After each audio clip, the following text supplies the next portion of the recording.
Inheritance میں بھی حق دیا۔ آئیے آگے بڑھتے ہیں، اپنے عنوان کی طرف چلتا ہوں۔ یہ تو تھا پچھلے زمانوں میں کیا ہوا اور لوگ کیا سوچتے ہیں۔ چلیے اسلام میں بیٹی کی کیا عظمت ہے، اسلام میں بیٹی کا کیا مقام ہے۔ اسلام سے پہلے تو ہم نے دیکھ لیا، اور قرآن میں اللہ رب العزت نے بھی اس بات کو دہرایا کئی مقامات پر کہ جب تم میں سے کسی ایک کو بیٹی کی پیدائش کی خوشخبری دی جاتی ہے تو اس کا منہ کالا ہو جاتا ہے، ہاں وہ پریشان ہو جاتا ہے، کیوں تو اس کو کیا خبر دے دی گئی، بیٹی کی پیدائش کی۔ میں ایک سوال کرتا ہوں، دنیا میں تو ابن آدم کا، ٹھیک ہے، انسانوں کا مزاج ایسا ہے، کیسا مزاج ہے؟ اگر سوال کروں مرغے ہونا مرغیاں ہونا، نہیں بھائی صاحب مرغیاں ہونا، مرغے لے کے کیا کرتے، ایک بھی کافی، انڈے ہونا نا۔ بکرے ہونا بکریاں ہونا، ارے بھائی ایک بھی کافی، بکریاں چاہیے۔ بھینس ہونا ہیلے ہونا، نہیں بھائی بھینس ہونا ہم کو ضرورت نہیں زیادہ ہیلوں کی۔ تو ساری چیزیں جتنی جنس دنیا میں پائی جاتی ہے اس کا مؤنث پسند کیا جاتا ہے۔ بڑی افسوس کی بات ہے، انسان اپنے ہی اندر مذکر کو پسند کرتا ہے، مؤنث کو نہیں پسند کرتا ہے، سبحان اللہ۔ اچھا، بیٹی کی پیدائش پر اگر مرد ظلم کرتے تب تو سمجھ میں آتا کہ یار مرد چونکہ اپنی جنس والے کو پسند کریں گا اس لیے وہ ناپسند کر رہا ہے، لیکن افسوس کی بات تو یہ ہے کہ بیٹی کی پیدائش پہ سب سے زیادہ افسوس ایک عورت کو ہی ہوتا ہے، اور وہ ہوتی ہے ساس۔ ارے عورت کو عورت پر حسد، مطلب بیٹی، ہم جنس کو تو انسان پسند کرتا ہے نا، ایک جیسے جنس کو، تو یہاں بیٹی پیدا ہو رہی ہے اور سب سے برا عورت کو ہی لگ رہا ہے۔ تو عورتوں پہ میں کبھی کبھار کہتا ہوں عورتوں نے جتنا ظلم ڈھایا نا اتنا مردوں نے نہیں ڈھایا، جتنا ظلم ڈھایا عورتوں نے خود اپنے آپ پر اتنا مردوں نے نہیں ڈھایا۔ تو بہرحال یہ سمجھنے کی ضرورت ہے، اللہ رب العزت نے اس کی شریعت میں، اور نبی اکرم صلی اللہ علیہ وسلم نے جو آخری نبی تھے انسانیت کی طرف بھیجے گئے، انتم پریشت دیجدود رسول تھے، میسنجر تھے، اپوسٹل تھے، انہوں نے جو حق، جو ادھیکار، جو رائٹس ایک عورت کو دے کر گئے، سبحان اللہ، اتنے زیادہ ہے کہ اللہ رب العزت نے اپنی قرآن کے اندر جو پہلی ان کی عظمت بیان کی، وہ عظمت یہ ہے کہ بیٹوں سے پہلے اللہ نے بیٹیوں کا تذکرہ کیا۔ اللہ رب العزت جب اپنی کتاب میں کوئی چیز کی ترتیب دیتا ہے، ترتیب، سیکوینس، تو جو چیز پہلے آتی ہے وہ اپنے جگہ اس کا حق ہے، اس لیے اس جگہ فٹ ہے، جو چیز بعد میں آتی ہے وہ بعد کے لیے یاد رکھی، ہے نا۔ جیسے اطیعوا اللہ و اطیعوا رسول، اللہ کی اطاعت کرو، رسول کی، تو اللہ پہلے اور رسول بعد میں، تو حکم بھی ویسی ترتیب میں آئے گا۔ عورتوں کو جو حق دیے، جو عظمت بیان کی، اس عظمت میں سے ایک مثال میں یہ دے سکتا ہوں کہ اللہ رب العزت نے اپنی کتاب میں پہلے لڑکیوں کا تذکرہ کیا اور بعد میں لڑکوں کا، پہلے بیٹیوں کیا بعد میں بیٹوں کا۔ آئیے یہ ان کی عظمت اور مقام ہے، یاد رکھیے۔ لیکن اس سے پہلے کہ میں آگے چلوں اور سلسلے وار ہم ایک کے بعد ایک نکات دیکھیں، یہ چیز کی وضاحت ضروری ہے کہ میرا یہ درس بیٹوں کے خلاف نہیں ہے، اس لیے کہ عموماً بیٹوں کو ان کے حق اور ادھیکار، رائٹس دیے جاتے ہیں، کبھی کبھار تو لڑکیوں کی بھی لے کے دے دیے جاتے ہیں، لیکن مارے جس کے جاتے ہیں، اس لیے ان کی بات رکھ رہا ہوں آپ کے سامنے۔ تو ایسا نہ ہو کہ کوئی باپ سنے، کوئی ماں سنے اور اب بیٹوں کو بول دیا بیٹے ختم تمہارا، اب صرف بیٹیوں کی چلیں گی گھر میں، نہیں، پھر یہ بھی ظلم ہو جائے گا، پھر مجھے ایک اور لیکچر لینا پڑے گا بیٹوں کی عظمت اور ان کا مقام۔ چونکہ یہ مظلوم طبقہ ہے، لڑکی پہ ظلم ہوتا ہے، اس کی پیدائش سے سماج کرتا ہے، اسلام نے نہیں کیا، اس لیے ان کے بارے میں ان کی عظمت اور مقام جاگرت کی جا رہی ہے، بیان کی جا رہی ہے، تاکہ احساس ہو کہ کیا کرنا ہے ان کے ساتھ، ٹھیک ہے۔ تو کوئی یہ نہ سمجھے کہ ہم بیٹوں کے خلاف ہے یا بیٹوں کا کوئی مقام نہیں، ان کا بھی ہے، وہ اپنی جگہ، لیکن عورتوں کو عموماً دیکھا گیا ظلم کا شکار اور نشانہ بنایا جاتا ہے، اس لیے میں بیٹی کے بارے میں آج بات کر رہا ہوں۔ اور یہی بیٹی سب کچھ بننے والی ہے، اس لیے الگ الگ ماں، بہن، بیٹی، بیوی کہنے کی ضرورت ہی نہیں، یہ بیٹی ہی بڑی ہو کے سب کچھ بنے گی، یہ کئی رشتے نبھائیں گی اپنی زندگی، یہی خالہ ہوں گی، یہی پھوپھی ہوں گی، یہی ساس بنیں گی، ننند بنے گی، سب کچھ ہوگا، بیٹی بنے گی، ماں بنے گی، بہو بنے گی، سب بنیں گی، یاد رکھیے، ٹھیک ہے۔ تو آئیے، قرآن نے پہلا جو اس کا مقام بیان کیا، ترتیب کے اعتبار سے اس کو پہلے بیان کیا۔ قرآن میں اللہ رب العزت فرماتا ہے، سورہ شورى اس کی آیت نمبر جو ہے 49 میں اللہ فرماتا ہے اور کہتا ہے، للہ ملک السماوات والارض، اللہ کے لیے آسمان اور زمین کی جو ملکیت، یخلق ما یشاء، وہ جو چاہتا ہے پیدا کرتا ہے، بناتا ہے، یہب لمن یشاء اناثا، اور جس کو چاہتا ہے لڑکیاں عطا فرماتا ہے، ویہب لمن یشاء الذکور، اور جس کو چاہتا ہے لڑکی عطا کرتا ہے۔ ویسے آیت آگے بھی چلتی ہے، اور جس کو چاہتا ہے دونوں دیتا ہے، اور جس کو چاہتا ہے کچھ بھی نہیں دیتا ہے۔ بس چاری چیزیں تو ہو سکتی ہیں انسان کے ساتھ، چاروں کا بیان ہے۔ تو یہاں کہا کہ آسمان اور زمین کی ملکیت اللہ کے لیے، جو چاہتا ہے پیدا کرتا ہے، اور جس کو چاہتا ہے، فرسٹ سیکوینس دیکھیے، لڑکیاں عطا فرماتا ہے، اور جس کو چاہتا ہے لڑکی عطا فرماتا ہے۔ تو لہٰذا اللہ رب العزت نے لڑکیوں کا بیان لڑکوں سے پہلے کیا۔ اس کے تعلق سے ابن قیم الجوزی رحمہ اللہ فرماتے ہیں اپنی تفسیر القیم کے اندر، وہ لکھتے ہیں اور فرماتے ہیں، دیکھیے کتنی پیاری بات وہ لکھتے ہیں، اور وہ فرماتے ہیں جو ہے میرے نزدیک اس کی ایک حکمت یہ ہے کہ اللہ نے جو لڑکیوں کو پہلے بیان کیا لڑکوں کو بعد میں، اس کی ایک حکمت یہ ہے، اور وہ یہ ہے کہ اللہ سبحانہ وتعالیٰ نے بیٹیوں کو مقدم کیا ہے جن کو اہل جہلیت میں مؤخر رکھا جاتا، بیٹیوں کو پہلے رکھا ہے اس لیے کہ دور جہالت میں بیٹیوں کا مقام بعد میں ہوتا تھا، تو اللہ نے ان کو پہلے رکھ کے بتایا کہ ایسا نہیں ہے، یہ بعد میں نہیں ہے، اس لیے ان کو پہلے رکھا ہے، ٹھیک ہے، مؤخر کرتے تھے۔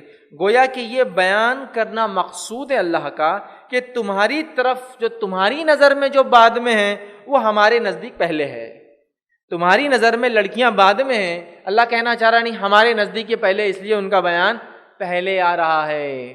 تو لہٰذا اللہ نے اس ترتیب میں لڑکیوں کا ذکر پہلے کیا ہے، جو ان کے مقام اور ان کی عظمت کو بیان کیا جا رہا ہے کہ جو عورت ہوتی ہے، جو لڑکی ہوتی ہے، جو بیٹی ہوتی ہے، چونکہ پیدا ہوتی تو بیٹی ہوتی کسی نہ کسی کی، وہ بیٹی کا بڑا مقام، بڑا مرتبہ ہے کہ رب العزت اپنی کتاب میں جب اولاد کی پیدائش کا تذکرہ کرتا ہے، اور 4 ہی قسم کے لوگ ہوتے ہیں شادیوں کے بعد جن کے ساتھ ہوتا ہے، ایک جن کو لڑکیاں ہوتی ہیں، ایک جن کو لڑکے ہوتے ہیں، ایک جن کو دونوں ہوتے ہیں، اور ایک بے اولاد رہتے ہیں، بس اتنا ہی ہے، اس کے بعد 5th کنڈیشن تو کوئی ہے نہیں، سمجھ رہا؟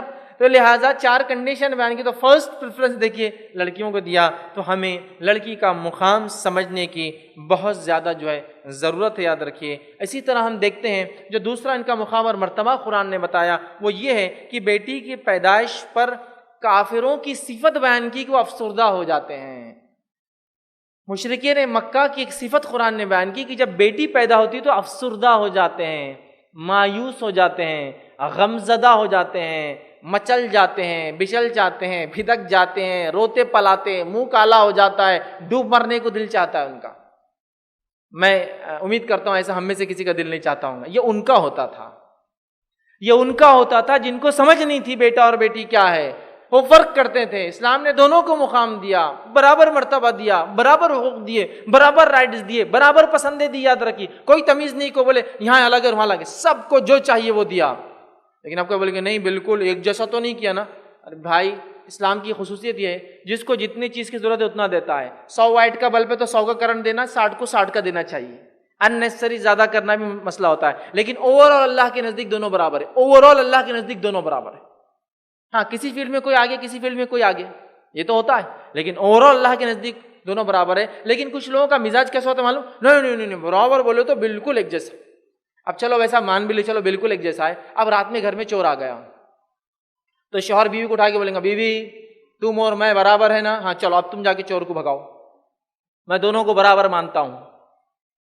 آپ کیا بولیں گے؟ آپ بیگم ذرا پیچھے رہو میں دیکھ کر آتا ہوں، یہ فیلڈ میری ہے، اس کی اپنی ایک فیلڈ ہے، سمجھ رہا؟ لیکن اوور آل دونوں کا مقام اللہ کے نزدیک برابر، اس بات کو جان لیں۔ لیکن مشرکین مکہ چونکہ فرق کرتے، اس کو بری چیز سمجھتے، تو ان کی ایک صفت کیا تھی ان کافروں کی، انکار کرنے والے لوگوں کی، کہ وہ بڑے مایوس ہو جاتے، رنجیدہ اور غمزدہ ہو جاتے، اور اللہ رب العزت نے اس کیفیت کا تذکرہ قرآن میں کیا ہے۔ میں امید کرتا ہوں کسی مسلمان کی یہ کیفیت نہیں ہوتی ہوں گی بیٹی پیدا ہونے پر، ٹھیک ہے؟ کیا کیفیت ہے سنیے۔ اللہ فرماتا سورہ نحل سورہ نمبر 16 آیت نمبر 58 and 59 58 اور 59 میں فرماتا اور کہتا ہے وَإِذَا بُشِّرَ أَحَدُهُمْ بِالْأُنثَىٰ ظَلَّ وَجْهُهُ، اللہ فرماتا ہے جب ان میں سے کسی ایک کو بشارت اور خوشخبری دی جاتی لڑکی کی، تو لڑکی کی پیدائش منحوس بری نہیں ہے، قرآن کہہ رہا ہے خوشخبری، بشارت ہے یہ تو جب ان میں سے کسی ایک کو خوشخبری دی جاتی ہے بیٹی کی پیدائش کی، تو اللہ فرماتا اور کہتا ہے کہ خوشخبری دی جائے تو اس کا چہرہ سیاہ پڑ جاتا ہے، اس کا چہرہ کالا ہو جاتا ہے۔ کالا کیوں ہوتا ہے آپ کو معلوم ہے نا؟ ایک دم آپ کو غم بھری خبر دی تو کیسا ہوتا ہے؟ ایک دم جھٹکے سے، غصہ ہے تو کیسا لال ہو جاتے ہیں نا، تو غم میں کالے ہو جاتے ہیں۔ تو یہ لوگ جب ان کو بیٹی کی پیدائش کی خوشخبری دی جاتی ہے چہرہ کالا پڑ جاتا ہے، اداس ہو جاتا ہے۔ پھر اللہ نے فرمایا تو اس کا چہرہ سیاہ ہو جاتا ہے اور وہ غم سے بھرا ہوا ہوتا ہے۔ اب غم سے وہ قزیم، بہت غم بھر جاتا ہے بیچارے کو، غمگین ہو اٹھتا ہے یہ، چونکہ وہ اس کو بوجھ سمجھتا ہے، کیونکہ وہ اس کو کمزور سمجھتا ہے، کیوں تو اس کو پسند اور ناپسند کو وہ بالکل وہ نہیں دیتا ہے، کیوں تو اس کی پیدائش کو بیکار سمجھتا ہے، کمزور جنس سمجھتا ہے، ایک جس کو کہیں گے ویک سیکشن سمجھتا ہے، لہٰذا وہ بولتا بیکار کی چیزیں مجھے کیا چاہیے تھی، تو اس کا چہرہ کالا ہو جاتا ہے، وہ غم زدہ ہو جاتا ہے۔ پھر آگے اللہ نے فرمایا، ٹھیک ہے، اسے دی گئی بشارت کی وجہ سے لوگوں سے چھپتا پھرتا ہے، جب اسے خوشخبری دیتے بیٹی ہوئی تو لوگوں سے منہ چھپاتا پھرتا ہے نا۔ آپ سمجھو کسی کو بیٹا ہو گیا بولے تو کیسا جاتا، ارے بیٹا ہو گیا اپنے کو واٹس ایپ بیٹا، ٹھیک ہے فلاں بیٹا، اب بیٹی ہو گئی تو پوچھ بھی رہا کیا ہوا تو بھی جواب نہیں دے رہا ہو، تو منہ چھپاتا، اس زمانے میں اب یہ نہیں تھا تو منہ چھپاتا پھر رہا تھا، تو اللہ فرما رہا ہے وہ منہ چھپاتا پھرتا ہے، آیا ذلت کے باوجود اس کو رکھ لے یا مٹی کے نیچے ٹھوس دے، اور دل میں سوچتا ہے کہ ذلت تو بڑی ہوئی بیٹی کی پیدائش سے، کیا کروں، رکھوں یا دفنا دوں، رکھوں یا گاڑ دو اس کو، اس زمانے میں یہ ہوتا تھا، یہ سوچ رہا ہے وہ۔ پھر اللہ فرماتا ہے آگاہ رہو کہ ان کا فیصلہ بڑا برا ہے، سن لو یہ جو بیٹیوں کے بارے میں سوچتے تھے ان کو زندہ مار دیتے تھے، بہت برا کام کرتے تھے۔ اب آج تو ماڈرن ٹیکنالوجی ہے تو پہلے ہی نکال دے رہے، ابارٹ کر دے رہے، لیکن وہ پیدا ہونے کی بات کرتے تھے۔ تو یہ کافروں کی صفت ہے بیٹیوں کی پیدائش میں منہ کالا ہونا، مومنوں کی صفت نہیں، یاد رکھیے، وہ تو خوشخبری سن کے خوش ہوتے ہیں، بشارت ہے۔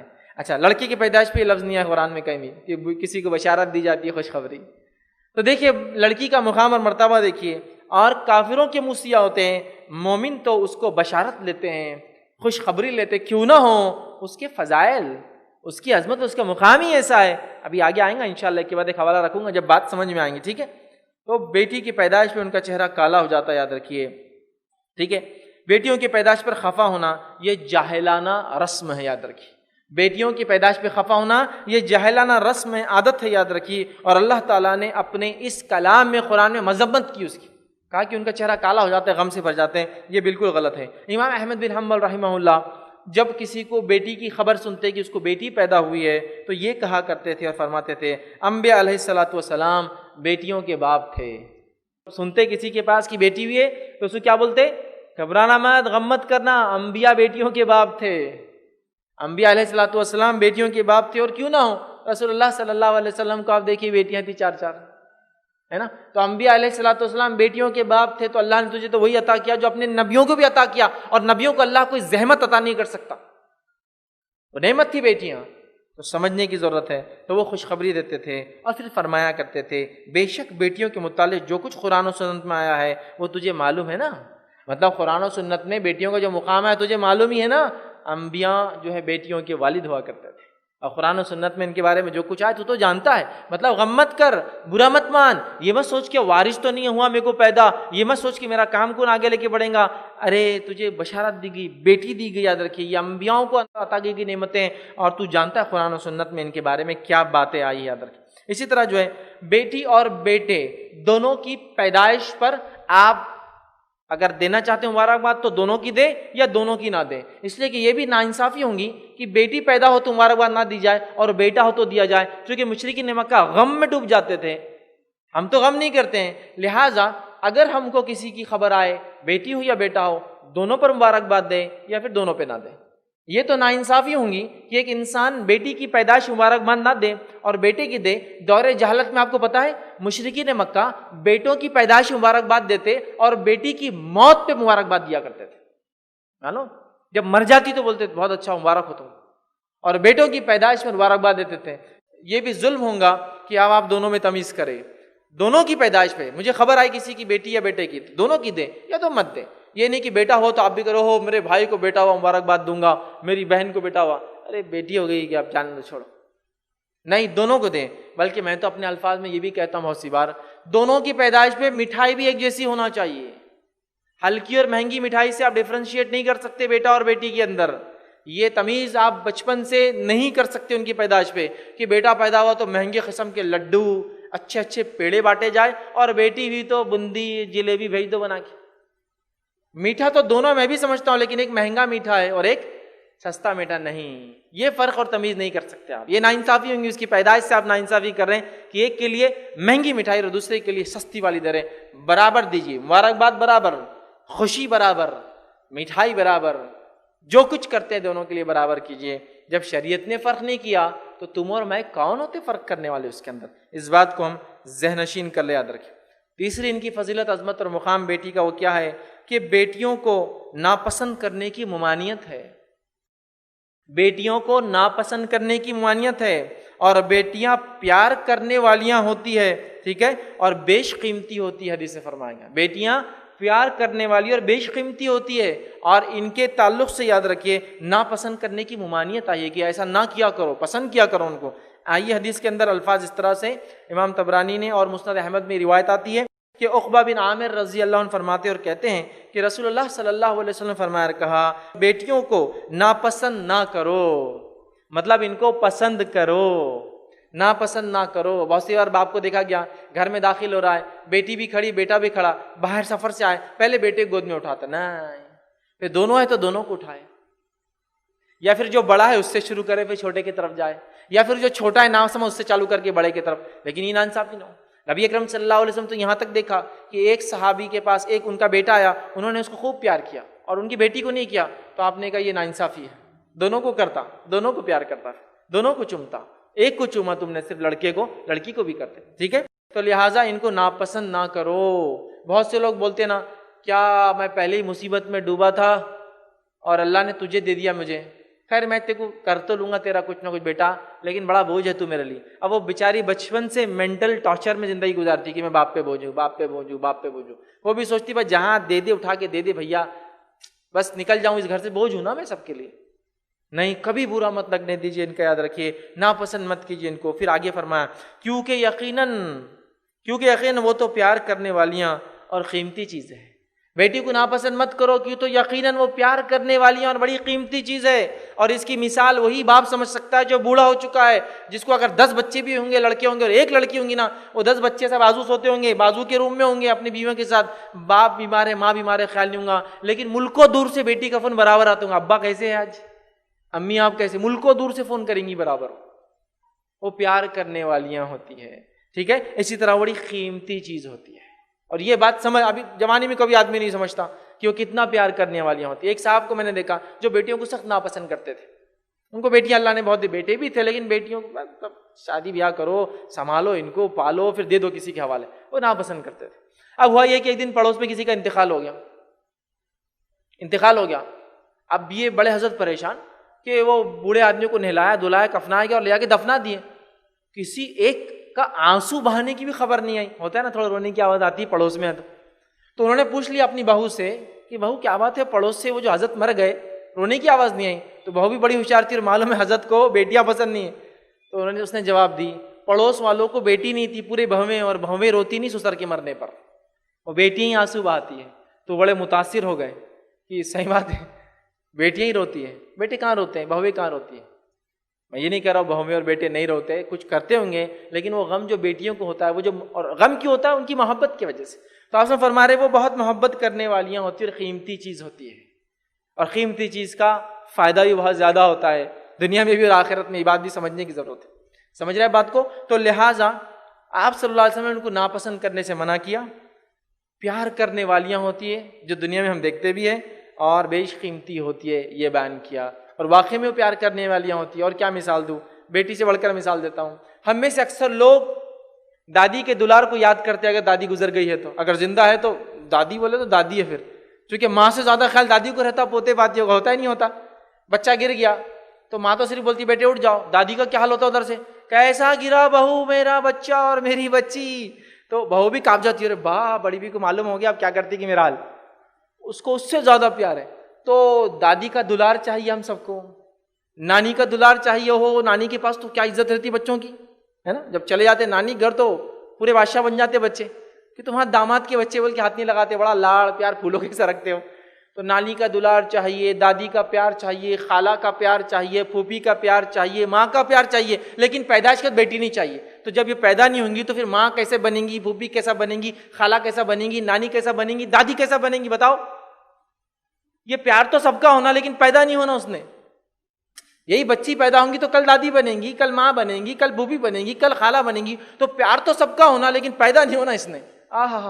اصول تو دیکھیے آپ، اصول تو دیکھیے، کوئی ایسا انسان ہے جو بولتا نہیں ماں کی محبت تو میرے کو ہونا ہی نہیں، جن کی چلے گئی وہ ترس رہے ہیں کہ مل جائے واپس تو کیا ہی بات ہے نا۔ دادی ہے تو بولے اس کا پیار چاہیے، دادی چلے گا، میرا خیال رکھنے والا کوئی نہیں، نانی ہے اس کی اپنی محبت ہے، خالاؤں کی اپنی محبت ہے، پھوپھیوں کی اپنی محبت ہے، بھتیجوں کے لیے، بھانجوں کی، عجیب ہے، لیکن پیدا نہیں ہونے دیتے۔ یہ بچی تو بڑی ہوگی، کسی کی خالہ پھوپھی ہے نا، سب کچھ بنیں گی، تو بہرحال سمجھیے اس کو، یہ بڑی محبت کرنے والیاں، اور یہ جو ہے بڑی قیمتی چیز ہوتی ہے، یاد رکھیے، ٹھیک ہے۔ اسی طرح جو ہے پانچویں چیز ان کی فضیلت میں جو بیان ہوتا ہے، جو ان کا مقام اور درجہ بتاتا ہے اسلام میں، وہ یہ ہے نیک بیٹیوں کا ثواب، اور نیک بیٹیاں اور امید میں بیٹوں سے بہتر ہونا ہے۔ نیک بیٹیاں ثواب اور امید میں بیٹوں سے بہتر ہے، نیک بیٹیاں ثواب اور امید میں بیٹوں سے بہتر ہے۔ کیسا؟ آئیے سورہ کہف سورہ نمبر 18 آیت نمبر 46 میں اللہ نے فرمایا رکھا، المال والبنون زینۃ الحیات الدنیا والباقیات الصالحات خیر عند ربک ثوابا وخیر عملا۔ اللہ فرماتا ہے، کہتا ہے مال اور بیٹے دنیا کی زندگی کی زینت ہے، پھر فرمایا اور باقیات الصالحات، باقیات صالحات جو ہے آپ کے رب کے یہاں ثواب اور امید میں زیادہ خیر، زیادہ اچھا اور زیادہ بہتر ہے۔ اب یہ باقیات الصالحات کیا ہے، اس معاملے میں مفسرین نے اختلاف کیا ہے، اس کی کئی تفسیریں ہیں، لیکن ان تفسیروں میں ایک تفسیر کیا ہے وہ میں آپ کے سامنے رکھتا ہوں۔ وہ ایک تفسیر یہ ہے جو باقیات الصالحات کے تعلق سے آتی ہے، اور یہ تفسیر جس نے کی ہے وہ امام عبید بن عمیر رحمۃ اللہ علیہ، جو تابعین میں بہت اونچا مقام رکھتے، کبار تابعین میں سے ہے، اور کچھ علماء لکھتے ہیں یہ تابعین کے اماموں سے ایک امام ہیں، مطلب تابعین کے زمانے میں جو بڑے بڑے علماء تھے ان میں سے یہ ایک ہیں۔ وہ اس آیت کی تفسیر کرتے ہیں اور کہتے ہیں، اور ساتھ ساتھ امام قرطبی نے اپنی تفسیر میں بھی اس باقیات الصالحات کی تفسیر یہی کی ہے جو میں آپ کے سامنے رکھ رہا ہوں۔ وہ فرماتے ہیں کیسے، اس آیت کریمہ میں باقیات الصالحات کو ثواب اور امید کے اعتبار سے مال اور بیٹوں سے زیادہ اچھا بتایا گیا ہے۔ اب یہ باقیات الصالحات سے کیا مراد ہے، تو وہ لکھتے اور کہتے ہیں یہاں ان کے مطابق جو ہے امام عبید بن عمیر رحمۃ اللہ کے مطابق ان سے مراد نیک بیٹیاں ہیں، اور امام قرطبی بھی لکھتے ہیں اس سے مراد نیک بیٹیاں ہیں۔ تو نیک بیٹیاں بیٹوں سے اور مال سے زیادہ خیر ہے، نیک بیٹیاں مال اور بیٹوں سے زیادہ خیر ہے۔ تو یہ بھی آیت فضیلت بیان کر رہی ہے بیٹیوں کی۔ آگے بڑھتے ہیں، چھٹا مقام اور فضیلت جو ان کا ہے وہ یہ ہے بیٹیوں کا محسن باپ، ایسا باپ جو بیٹیوں پر احسان کرے۔ عموماً مائیں تو سب پہ ہی کرتی ہے، بیٹیوں پہ کرتی ہے، بیٹوں پہ کرتی ہے، لیکن عموماً مرد کیا ہوتا ہے، کبھی کبھار ناراض ہوتا ہے بیٹیوں کی پیدائش سے، نفرت کرنے لگتا ہے۔ تو ویسے باپ کے لیے اور سب کے لیے جن کو بیٹیاں ہیں، یہ حدیث بڑی خاص ہے، بیٹیوں کا محسن باپ جو ان پر احسان کرتا ہے کے لیے دوزخ کے مقابلے میں رکاوٹ بن جائیں گی یہ بیٹیاں۔ ایسے باپ کے لیے جو بیٹیوں پہ احسان کرتا ہے دوزخ پہ آڑ بن جائیں گی یہ بیٹیاں، آڑ بن جائیں گی۔ کیسے؟ آئیے سنیے، عقبہ بن عامر رضی اللہ عنہ فرماتے اور کہتے اور فرماتے ہیں کہ رسول اللہ صلی اللہ علیہ وسلم فرمایا کہا، جس شخص کی 3 بیٹیاں ہوں اور وہ ان پر صبر کرے، انہیں اپنی استطاعت کے مطابق کھلائے اور پلائے، پہنائے، تو وہ اس کے لیے روز قیامت جہنم کی آنکھ سے پردہ بن جائیں گی۔ جس شخص کو 3 بیٹیاں ہوں اور وہ پالے، کھلائے، پلائے، ان کے ساتھ اچھا سلوک کرے، یہ تینوں بیٹیاں روز قیامت پردہ بن جائیں گی جہنم کی آنکھ سے۔ سبحان اللہ، 3 بیٹیوں کو پالو، سنبھالو، اچھا سلوک کرو، جہنم سے آڑ بنا لو، مطلب جہنم اور انسان کے بیچ، اس باپ کے بیچ یہ بیٹیاں پردہ بن جائیں گی۔ کتنا بڑا مقام ہے! آئیے 3 بیٹیوں کی جو پرورش کر لے، یاد رکھیے اس کے تعلق سے یہ مقام ہے۔ ماں عائشہ رضی اللہ عنہا فرماتی ہے، ایک روایت میں الفاظ اس طرح سے، یہ صحیح مسلم اور صحیح بخاری کی روایت ہے، نبی اکرم صلی اللہ علیہ وسلم سے انہوں نے سوال کیا، ایک خاتون میرے پاس آئی تھی اور اس کی 2 بیٹیاں تھیں، ایک کھجور صرف میرے پاس تھا، میں نے اس عورت کو کھانے دیا، اللہ کے رسول اس عورت نے اس کھجور کو نہیں کھایا، 2 ٹکڑے کیا اور دونوں بیٹیوں کو دے دیا۔ مجھے بڑا تعجب ہوا، حضرت عائشہ رضی اللہ عنہا کو تعجب ہوا، وہ خود بھوکی عورت تھی۔ تو نبی اکرم صلی اللہ علیہ وسلم فرمایا، عائشہ کہ تم تعجب کرتی ہو اس عورت کے اوپر جس نے عمل کیا، جس شخص کو ان بیٹیوں میں سے کسی چیز کے ساتھ آزمائش میں ڈالا گیا اور اس نے ان کے ساتھ احسان کیا تو اس کے لیے جہنم کی آنکھ کے مقابلے میں آڑ بن جائیں گی۔ اس ماں کے لیے بھی آڑے بیٹیاں، اس باپ کے لیے بھی آڑے بیٹیاں 3، جس کو وہ پالے، سنبھالے، اچھا سلوک کرے، اچھا برتاؤ کرے، یاد رکھیے۔ اسی طرح 7ویں فضیلت یہ ہے بیٹیوں کا اپنے محسن باپ کو جنت میں داخل کروانا۔ ایک تو ہے جہنم سے آڑ بن جانا، ایک تو ہو گیا جنت میں لے جانا۔ بیٹیوں کی پرورش کرنے والا باپ جنت میں جائیں گا۔ آئیے اس تعلق سے بھی حدیث سن لیجیے، آداب المفرد میں امام بخاری رحمہ اللہ نے اس حدیث کو نقل کیا۔ حدیث کے الفاظ اس طرح سے، کوئی شخص ایسا نہیں کہ اس کے یہاں 2 بیٹیاں ہوں اور دونوں جب تک اس کے ساتھ رہیں، ابھی پہلی حدیث 3 کی ہوگی اس لیے میں 3 والی نہیں رکھی، اب سیدھا 2 پر آ گیا ہوں۔ اس میں 3 کے بھی الفاظ والی حدیث ہے، لیکن میں 2 والی بیان کر رہا ہوں چونکہ 3 کی میں پچھلے اس میں بیان کر چکا ہوں. ٹھیک ہے. تو آپ سم فرما رہے ہیں کوئی شخص ایسا نہیں کہ اس کی یہاں 2 بیٹیاں پیدا ہو اور وہ دونوں جب تک اس کے ساتھ رہیں یا وہ ان کے ساتھ رہے، یا تو بیٹیاں ساتھ رہے مطلب بیٹیاں زندہ ہو، یا باپ مر گیا پھر سمجھ وہ رہے یا یہ رہے، جب تک ساتھ رہے ان کے ساتھ احسان کرتا رہے مگر وہ دونوں اس کو جنت میں داخل کروا دیں گے. جب تک رہے اچھا سلوک کرے تو وہ دونوں اس کو جنت میں لے کے چلے جائیں گے. 3 بیٹیوں کے ساتھ اچھا سلوک کرو، جہنم سے آڑ بنا لو. 2 بیٹیوں کے ساتھ جب تک تمہارے ساتھ ہے، یا تو تم زندہ ہو یا تو ان کے نکاح تک وہ تمہارے ساتھ ہے یا ان کی موت تک اچھا سلوک کرو، جنت میں جانے کا پروانہ لے لو، ٹکٹ لے لو، یہیں سے جنت میں لے جانے کا ذریعہ بن جائیں گی دونوں. ٹھیک ہے.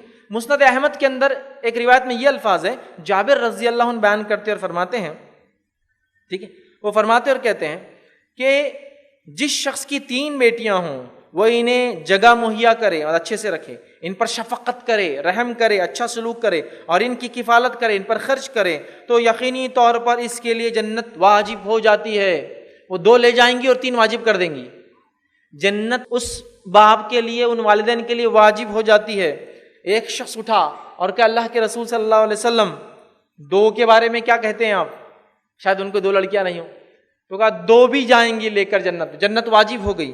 صحابہ کہتے ہیں اگر اللہ کے رسول صلی اللہ علیہ وسلم سے، بعض صحابہ کا ایسا خیال ہے، حدیث میں الفاظ نہیں ہے، خیال ہے کہ اگر ایک کے بارے میں بھی کوشچن ہوتا نا تو ریپلائی سیم ہوتا تو، لیکن اس حدیث میں ایک کے بارے میں سوال نہیں. ٹھیک ہے. اسی طرح مسند احمد کے اندر ایک روایت ہے، ابو ہریرہ رضی اللہ عنہ فرماتے اور کہتے ہیں نبی اکرم صلی اللہ علیہ وسلم سے روایت کرتے ہیں جس شخص کی جو ہے 3 بیٹیاں ہوں اور ان کی شدت، سختی اور خوشی پر جو وہ صبر کرے، مطلب ان کی تکلیف جو ان کے پالنے میں، تربیت میں ہوتی ہے اس کو برداشت کرے، صبر کرے، تو اللہ تعالیٰ ان بیٹیوں کی اس شفقت کی وجہ سے جنت میں اس شخص کو داخل کر دیں گا. کسی نے سوال کیا اللہ کے رسول صلی اللہ علیہ وسلم اگر 2 ہو تو کہا 2 پر بھی. پھر ایک شخص اور اٹھا اور کہا 1 ہو تو کہا 1 پر بھی. اس حدیث میں 1 کے الفاظ بھی. تو 3 ہو تو بھی جنت، 2 ہو تو بھی جنت، اور 1 ہو تو بھی جنت. کیا مقام ہے بیٹی کا، کیا مرتبہ ہے. اور بہت سارے لوگ افسوس کی بات ہے غمزدہ ہوتے بیٹی کی پیدائش پر. ارے شرم کرو، جنت کے پروانے مل رہے ہیں، جہنم سے آڑ بننے والی چیز ہے. ان کی تربیت کرو، تعلیم دو، خرچ کرو، محبت کرو، اچھے سے رکھو، نکاح کرو، دیکھو پھر آخرت میں کیا ملے گا. 8واں ان کا مقام جو قرآن و حدیث میں ملتا ہے وہ یہ ہے بیٹیوں کا. 2 بیٹیوں کے سرپرست کو روز قیامت رفاقت نبوی صلی اللہ علیہ وسلم ملیں. 2 بیٹیوں کے ساتھ جو اچھا سلوک کرے گا، تعلیم تربیت دے گا، نکاح کر دے گا، وہ رسول اللہ صلی اللہ علیہ وسلم کے ساتھ جنت میں رہیں گا. صرف جہنم سے آڑ نہیں بن رہی ہے بیٹیاں، صرف جنت میں جانے کا ذریعہ نہیں بن رہی ہے، جنت میں جانے کے بعد نبیوں کے سردار کی رفاقت کا وجہ بن رہی ہے. حدیث کے الفاظ سنیے. آپ صلی اللہ علیہ وسلم فرمایا، صحیح مسلم کی روایت ہے، جس شخص نے 2 بیٹیوں کو بلوغت تک، بالغ ہونے تک پرورش کی، تربیت کی، ٹھیک ہے، وہ قیامت کے دن آئے گا کہ وہ اور میں اس طرح سے رہیں گے. حدیث میں اس طرح سے، اور آپ صلی اللہ علیہ وسلم نے 2 انگلیوں سے اشارہ کیا، اس طرح رہیں گے. جیسے انگلیاں نزدیک ہوتی نا، اس طرح رہیں گے، اس طرح رہیں گے. مطلب وہ اور میں اس طرح رہیں گے، بہت قریب، بالکل پڑوس نہیں لیکن بہت قریب. مطلب کچھ محلوں کے پڑوس میں ہونا بھی اعزاز ہوتا ہے. اگر محلوں میں نہ بھی رہے تو ان کے پڑوس میں رہنا بھی اعزاز ہوتا ہے نا. تو انبیاؤں کے پڑوس میں رہنا بھی اعزاز ہے. سمجھ رہے آپ؟ تو بہرحال وہ اور میں قریب ہوں گے جو 2 بیٹیوں کی پرورش کرے بالغ ہونے تک، مطلب شادی ہونے تک. ٹھیک ہے. اسی طرح 9ویں، 10ویں اور 11ویں فضیلت ایک ہی حدیث کے اندر آتی ہے. وہ کیا سنیے، جو ہے بیٹیوں کے لیے ایثار کرنے والی والدہ کے لیے جنت واجب ہے. چونکہ والد کا میں 3 حدیث رکھ چکا، والدہ کی رکھ رہا ہوں. بیٹیوں کے لیے ایثار اور قربانی دینے والی والدہ کے لیے جہنم سے آزادی ہے. بیٹیوں کے لیے ایثار اور قربانی کرنے والی والدہ کے لیے رحمت الہی ہے. جنت واجب ہو جائیں گی، جہنم سے بچ جائیں گی، رحمت الہی نازل ہوں گی اس پر، ایسی ماں پر جو بیٹیوں کی تربیت کرے. آئیے حدیث کس طرح سے. صحیح مسلم کی روایت ہے، ماں عائشہ رضی اللہ عنہا فرماتی ہے، ایک واقعہ انہوں نے اللہ کے رسول صلی اللہ علیہ وسلم کو بیان کیا. وہ بیان کرتی ہے، میرے پاس ایک عورت آئی تھی اللہ کے رسول صلی اللہ علیہ وسلم، وہ 2 بیٹیوں کو ساتھ لائی تھی. اس کے بعد میرے پاس کچھ نہیں تھا، 3 کھجور تھے، میں نے 3 کھجور ان کے سامنے رکھ دیے. اس عورت نے ایک بیٹی کو 1 کھجور دیا، دوسری بیٹی کو 1 کھجور دیا. ٹھیک ہے، دونوں نے 1 کھجور کھولا اور فوراً کھا گئی، بھوکی تھی تینوں بھی. اس کے بعد جب ماں نے کھجور کو اپنے کھانے کی کوشش کی، دونوں بیٹیاں دیکھنے لگی. ماں نے کھجور کو توڑا، ایک بیٹی کو 1 دے دیا، دوسری بیٹی کو دوسرا دے دیا. ماں عائشہ کو بڑا تعجب ہوا، کیسی عجیب قربانی ہے نا. ان کو تھوڑا امیوز لگا, ایک دم مطلب تھوڑا تعجب ہوا, کیسی قربانی دی اس عورت نے. تو آپ صلی اللہ علیہ وسلم جب آئے تو انہوں نے بیان کیا کہ اللہ کے رسول, میں نے تو آج عجیب واقعہ دیکھا. ایک بھوکی عورت آئی, مانگا, میں نے 3 کھجور دیے, 2 بیٹیوں نے کھایا اور ایک اس نے دونوں کو بانٹ دیا. تو نبی اکرم صلی اللہ علیہ وسلم کو جب یہ بات بتائی گئی تو آپ صلی اللہ علیہ وسلم نے فرمایا اور کہا, یقیناً اللہ تعالیٰ نے اس کے لیے اس عمل کی وجہ سے, یقیناً اللہ تعالیٰ نے اس عورت کے لیے اس عمل کی وجہ سے جنت کو واجب کر دیا ہے. اس عمل کے سبب سے دوزخ کی آنکھ سے اس کو آزاد کر دیا ہے.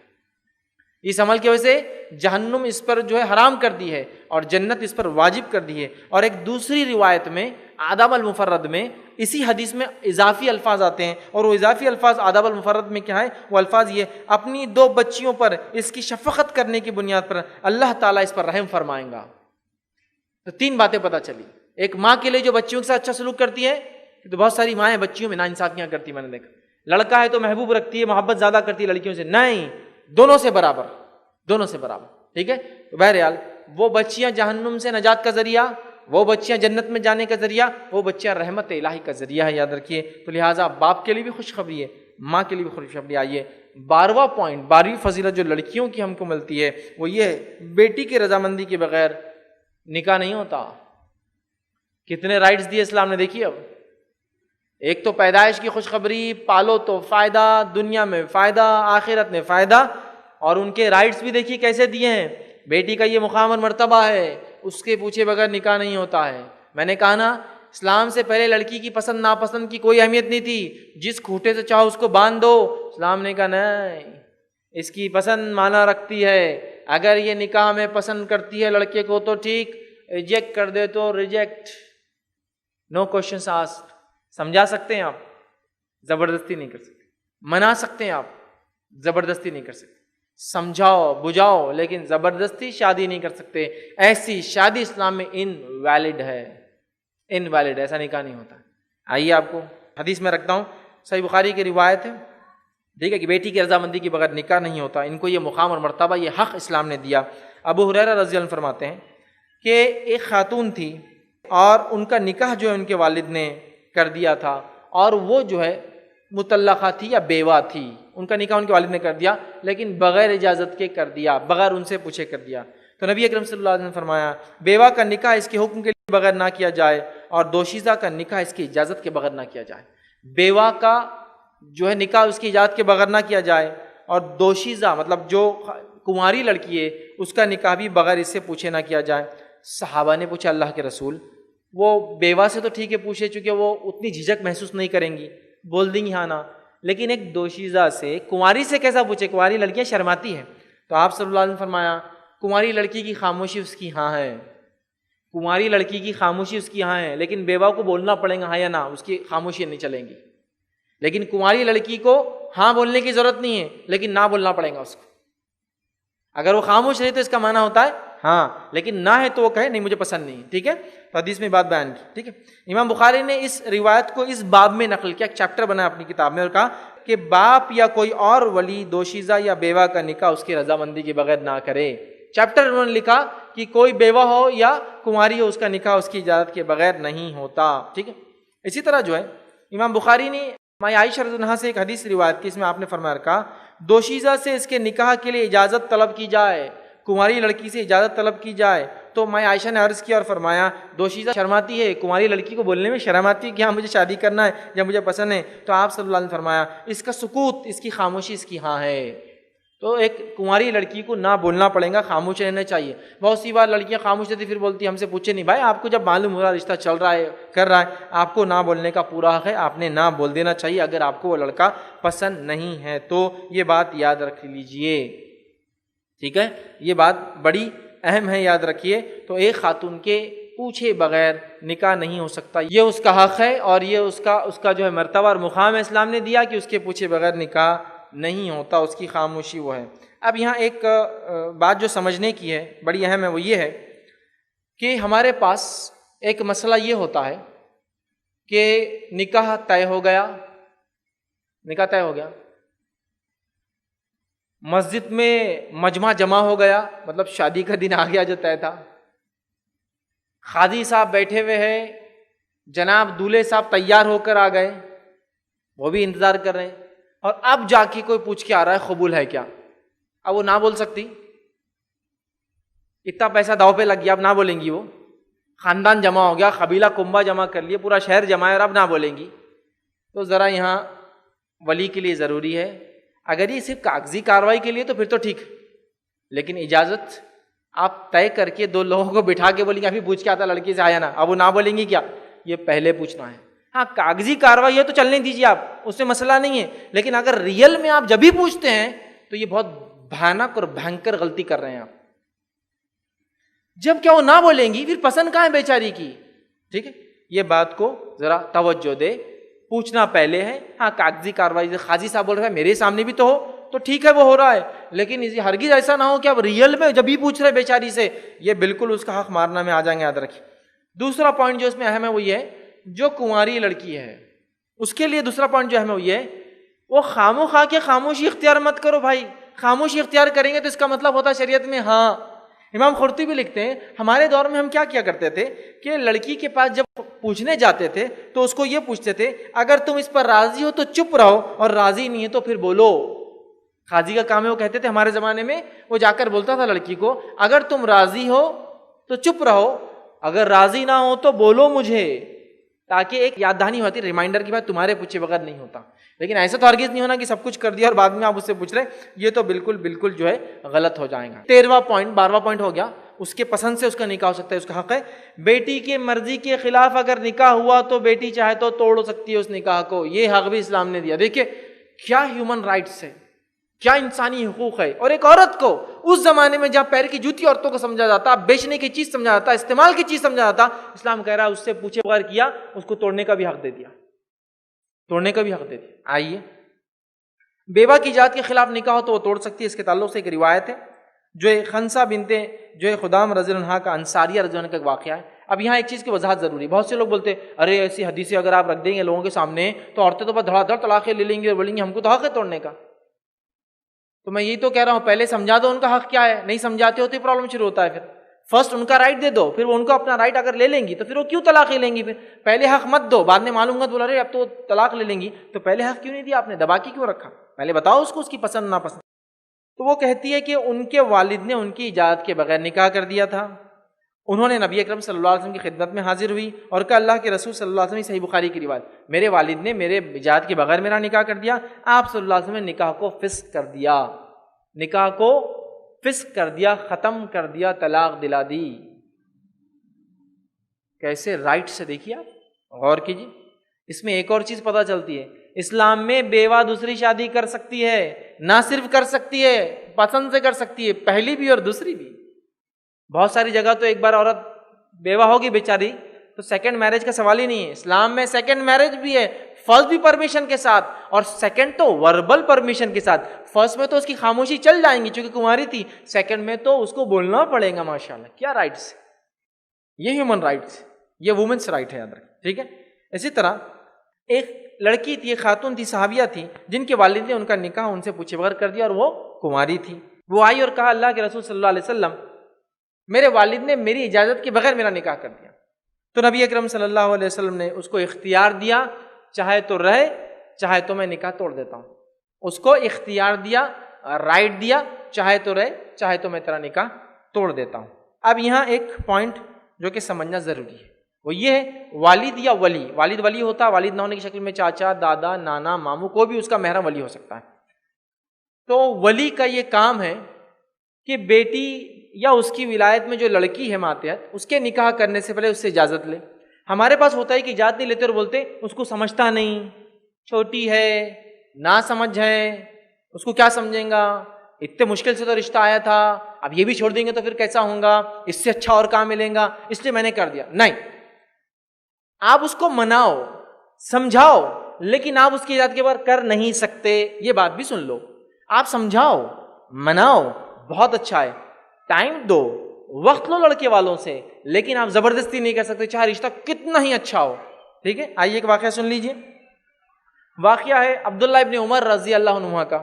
عبداللہ بن عمر رضی اللہ عنہ کیا مقام رکھتے ہیں صحابہ میں، آپ سب جانتے ہیں، یہ صحابہ کے مفتیوں میں سے ایک مفتی ہے۔ صحابہ کرام میں جو 10 بڑے بڑے صحابہ تھے جن کو مفتی مانا جاتا ہے ان کے دور کا، ان میں سے یہ بھی ایک ہے۔ کئی بڑے بڑے فقہ انہی سے چلتے ہیں، انہی کی رائے کو لیا جاتا ہے نا۔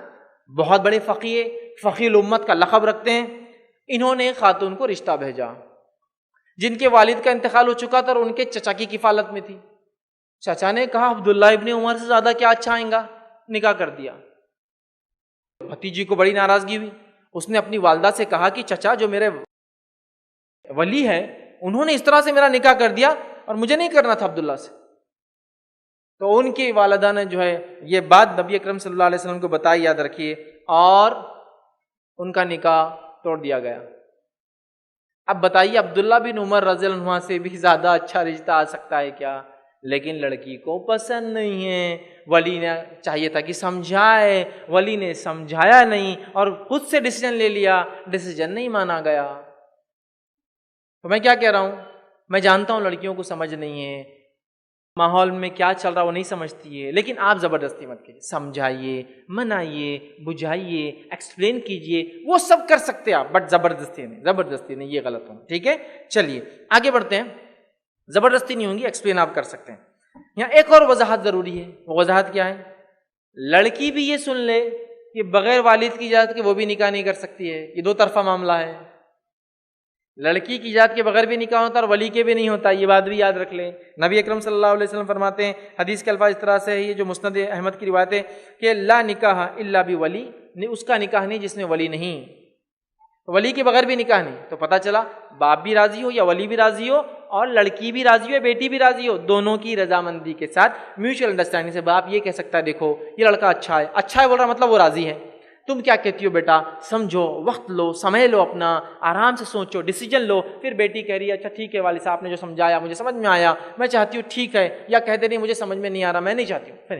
ہاں والد کہہ سکتا بہت اچھا رشتہ ہے بیٹے، چلو اور انتظار کریں گے، تھوڑے دن اور رک کے جواب دیں گے، یہ ہو سکتا ہے، لیکن مجھے اچھا لگ رہا تم کو کرنا ہوگا، تم کو کون اختیار دیا پسند ناپسند کا، مت کیجیے۔ اس کے بعد ہوتا کیا ہے، زبردست شادی ہوتی زندگی بھر کشمکش، ایسا نہیں ہونا چاہیے۔ تو دو طرفہ معاملہ ہے۔ 14 پوائنٹ جو عورت لڑکی کا مقام عظمت اسلام میں بتاتی ہے وہ یہ ہے کہ اگر تحفہ دے باپ یا ماں اپنے بچوں کو تو لڑکا اور لڑکی، بیٹا اور بیٹی دونوں کو برابر دینا ضروری ہے۔ اپنے لال کو آپ جتنا پیار کر کے تحفہ دیتے ہیں تو اپنی جو ہے بیٹی کو بھی اتنا ہی پیار کر کے اس کو بھی برابر تحفہ دینا ہوگا۔ واقعہ اس طرح سے آتا ہے کہ نعمان بن بشیر رضی اللہ عنہ کی جو ہے والدہ کو ایک بات پتہ چلی کہ نعمان کے والد بشیر رضی اللہ عنہ نے نعمان کو ایک غلام تحفے میں دیا۔ اب ان کی والدہ کافی ہوشیار خاتون تھی، انہوں نے فوراً کہا کہ اللہ کے رسول صلی اللہ علیہ وسلم کو اس پر گواہ بنا دو، وٹنس بنا دو، مطلب یہ صحیح ہو رہا ہے نہیں ہو رہا ہے۔ اللہ کے رسول صلی اللہ علیہ وسلم کے بعد بشیر رضی اللہ عنہ کہ اللہ کے رسول میں اپنے بیٹے نعمان کو تحفے میں غلام دے رہا ہوں۔ تو آپ صلی اللہ علیہ وسلم نے فرمایا کیا تجھے ایک ہی لڑکا ہے یا ایک ہی اولاد ہے؟ تو کہا نہیں اور بھی ہے۔ کہا کیا تو سب کو دے رہا ہے؟ تو کہا نہیں۔ تو کہا پھر میں اس معاملے پہ گواہ نہیں بن سکتا، اور ایک روایت نے فرمایا میں ظلم کے معاملے میں گواہ نہیں بنتا۔ تو پتہ چلا ایک سے زیادہ اگر اولاد ہے، لڑکا ہو یا لڑکی ہو، تحفہ سب کو برابر دینا ہے۔ اگر آپ گفٹ دیتے ہیں تو گفٹ دونوں کو برابر ہوگا، نا انصافی نہیں کر سکتے، چاہے وہ چھوٹا سا چاکلیٹ ہی کیوں نہیں لا کے دیتے ہو، دونوں کو آپ دیجیے، دونوں کو دیجیے، ٹھیک ہے، یا سب کو دیجیے جتنے بچے، یہ ضروری ہے۔ ہاں کسی ایک سے آپ کی خاص محبت ہو سکتی ہے اولاد میں سے، لیکن محبت آپ کو ناانصافی پہ آمد نہ کرے، تحفے تحائف وراثت کے معاملے ہیں وہ سب کو برابر ہے، ٹھیک ہے۔ 15 اور آخری پوائنٹ کہ بیٹی کا عظمت اور مقام اسلام میں کیا ہے، اور اس کا ایک حق بھی، رائٹ بھی ہے کہ باپ اور ماں کے مرنے کے بعد بیٹی کو جو انہیریٹنس میں، وراثت میں حصہ ملتا ہے، اور اس کو علم الفرائض کہتے ہیں، یہ دینا فرض ہے ایک مومن کے لیے۔ لیکن یہ ایک عجیب بات ہے، مسلم سماج میں بیٹیوں کا حق نہیں دیا جاتا ہے، وراثت میں خاص طور سے۔ زندگی میں دو تو برابر دو، مرنے کے بعد دو تو جس طرح سے شریعت نے بتایا، لیکن ہے الحمدللہ اسلام کے علاوہ لڑکی کو وراثت میں حصہ نہیں ہے، یاد رکھیے۔ یہ اسلام کی خوبی ہے جو عورتوں کا اس نے حق دیا، ان کو انہیریٹنس میں پارٹ بنا دیا۔ سورہ نساء اٹھا لیجئے، سورہ 4 آیت نمبر 11 اللہ نے فرمایا کہ اللہ تعالیٰ تمہیں تمہاری اولاد کے بارے میں تاکیدی حکم دیتا ہے، مرد کے لیے 2 عورتوں کے حصے کے برابر ہے۔ تو پتہ چلا عورت کا بھی حصہ ہے، اور عورت کے حصے سے مرد کا حصہ کتنا ہے بتایا گیا، مرد کے مقابلے میں عورت کو کتنا نہیں بتایا گیا۔ عورت کے مقابلے میں مرد کو کتنا بتایا گیا. تو جو کوانٹٹی آف میجر ہے وراثت کو تقسیم کرنے کا وہ لڑکے سے نہیں ہے, وہ بھی لڑکی سے ہے. لڑکی کے اتنے کے برابر لڑکے کو اتنا دو, تو پتا چلا میجرمنٹ بھی لڑکی سے کیا گیا یہاں پہ. سمجھ رہے ہیں بات کو؟ تو وراثت میں اس کا حصہ ہے. اندازہ لگائی سبحان اللہ کتنی عظمت, کتنا مقام شریعت نے دیا ہے. لیکن کتنی افسوس کی بات ہے, بیٹی جیسی نعمت کو ہم زحمت سمجھتے ہیں, بیٹی کو ہم بوجھ سمجھتے ہیں, بیٹی کو ہم پرایا دھن سمجھتے ہیں, اور پتہ نہیں اس کے خلاف کیا کیا مہم ہم نے چلا دی. تو بیٹی اللہ سبحانہ تعالیٰ کی طرف سے دی گئی نعمت ہے, اس کو زحمت مت سمجھیے, اس کو برا مت سمجھیے. وہ تو اللہ کی طرف سے عطا کیا گیا ایک ایسا تحفہ ہے, ہم لوگوں کو یاد رکھیے, جس کے کئی فضائل میں نے آپ کے سامنے میرا لیکچر کے اندر رکھ دی. اسی طرح جو ہے السلام علیکم. آپ بھی ہمارے اس کام میں تعاون کریں اپنی زکوٰۃ اور صدقات کے ذریعے. ڈونیشن ڈیٹیل حاصل کرنے کے لیے ڈونیٹ اس پر کلک کریں. اگر آپ کو ہمارا ویڈیو پسند آئے تو اسے شیئر کریں اور ثواب کے حقدار بنیں. روزانہ ہمارے نئے ویڈیوز پانے کے لیے یوٹیوب چینل کو سبسکرائب کریں اور بیل آئیکن دبائیں. ہم سے دیگر سوشل میڈیا پر جڑنے کے لیے ویڈیو میں دیے گئے آئی ڈیز کو سرچ کریں. جزاک اللہ.